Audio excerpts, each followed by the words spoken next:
After an incredible baseball life of 66 years in professional baseball. And again, as we mentioned, from 96 to 2003, alongside Joe Torre, whom Jack and I had the chance to talk to a little earlier tonight. Well, I was coming back from dinner and I saw the cell phone with a New Hampshire number, and I know that's his daughter Donna. And it's one of those things that you knew he was struggling for quite a while and not doing well, and it's never the right time. But it's sad, but as I say, he's been struggling for a while, and we all know he's in a better place now. Joe, when you look at the career that Don Zimmer was able to have, 66 years in baseball, as he has said, never cashed a check outside of any kind of job but baseball. What will be the things that you reflect on in your relationship with him and the career he had?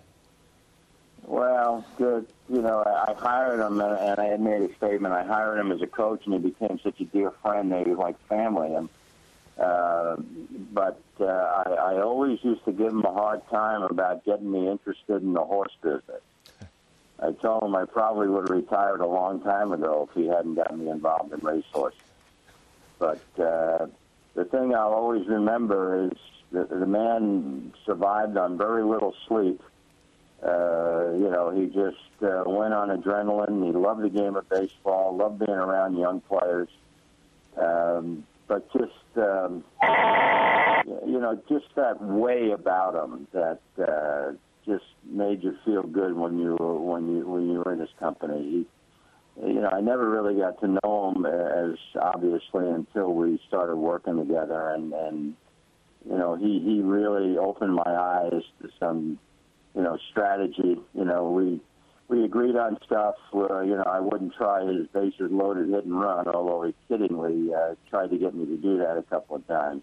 But it was all about baseball. It was all about his love for the game and the fact that he just loved being in uniform. Joe, when you think about it, were you more impressed with his baseball knowledge or his stories? Because he had so many in his 66 years in pro ball.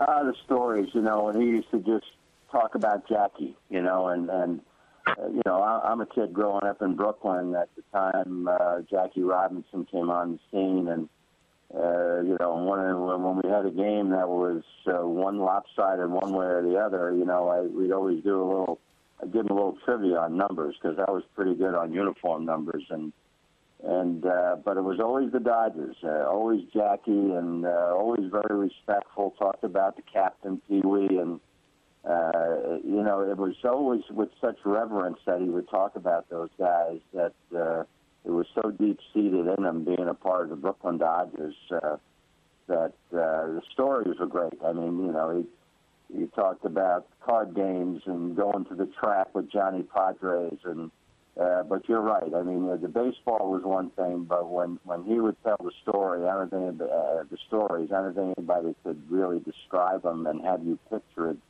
better than Zim did.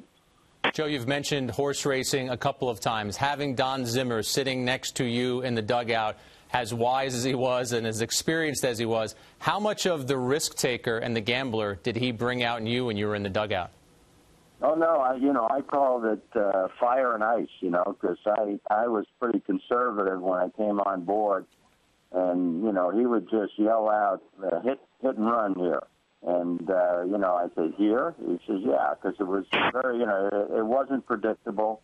But he knew his hitters. He knew Louis Soho was a great hit-and-run guy, and it worked great. And when Matsui came on the scene, he said to me, find out if he hits and runs. And you're talking about a guy who hits 50 home runs in Japan every year.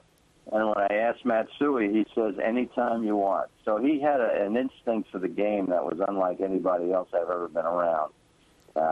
But he certainly made me a little more of a gambler than I was. Joe, you mentioned that you hired him as a coach. He became a friend, a family member. As you remember Don Zimmer, what will be the lasting image for you?